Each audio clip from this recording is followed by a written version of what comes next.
ఉండాలి. దేవుని మందిరం విషయంలో మనం జాగ్రత్త కలిగి ఉండాలి. దేవుని మందిరం విషయంలో మనం శ్రద్ధ కలిగి ఉండాలి. దేవుని పని విషయంలో మనం ఎలా ఉండాలి? ఆసక్తి కలిగి ఉండాలి. దేవుని పనిని మనం నిర్లక్ష్యం చేయడానికి వీలు లేదండి. దేవుని మందిరాన్ని మనం నిర్లక్ష్యం చేయడానికి ఒకరికొకరు ఒక పేతురు అనే దైవజనుడు చెరసాల్లో పడినాడు, అంటే జైల్లో పడినాడు. సంఘం ఏం చేసిందంట? అత్యాసక్తితో ప్రార్థన చేశారు. ఎంత చక్కని ప్రార్థన చేశారు. ఏమని చేశారు? ఇక్కడ తగాలే ఉండాలి, జైలునే ఉండాలి, ఇది కాదు చేసింది. తగిన శాస్త్రి జరిగిందిలే, ఎలా కాదు. అయ్యా మా సేవకుడు తెలుసో తెలియక జారిపోయినా క్షమించి మరలా విడిపించయ్యా, రక్షించయ్యా, కాపాడయ్యా, ఇలా చేయాలి పిల్లరా. పేతురైతే సువార్త ప్రకటిస్తా ఉంటే జైలు తీసుకొని సువార్త ప్రకటిస్తూ ఉంటే తీసుకెళ్లి జైలు వేస్తే అక్కడ సంఘం అయితే అత్యాసక్తితో ప్రార్థన చేశారు. సంఘములో ఉన్నటువంటి శక్తి ఎంత బాగా ఉందో చూడండి. ప్రార్థనా శక్తి. దేవునికి స్తోత్రం. హల్లెలూయా.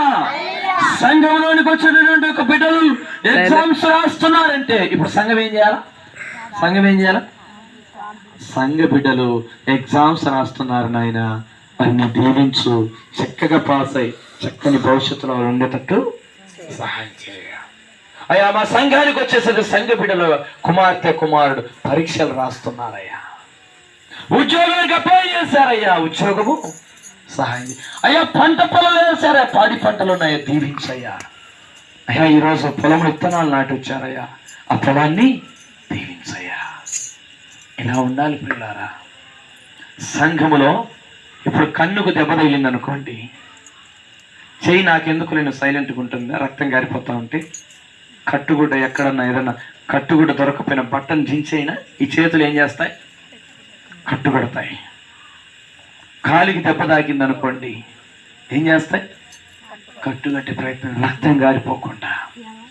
సంఘం అంటే ఏంటో తెలుసా? యేసయ్య శరీరం. దేవునికి స్తోత్రం. ఆయన శరీరంలో మనమందరము భాగస్థులం.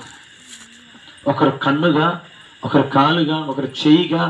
ఈ శరీరంలో అవయవాలు ఎలా ఉన్నాయో మనమందరం కూడా సంఘంలో అవయవములం, ఒక పార్ట్స్ అన్నమాట.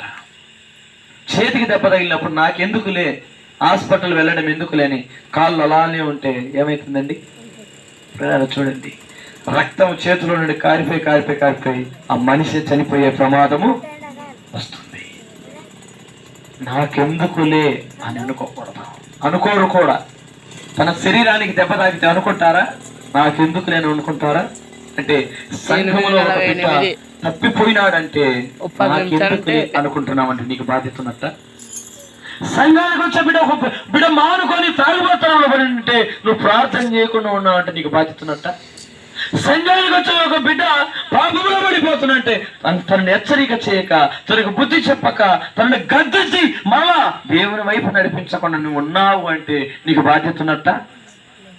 ఈ కన్ను పోతే నాకేముందులే, కాలు పోతే నాకేముందులే, చేయి పోతే నాకేముందులే అనుకున్నట్టుగానే పిల్లల చూడండి.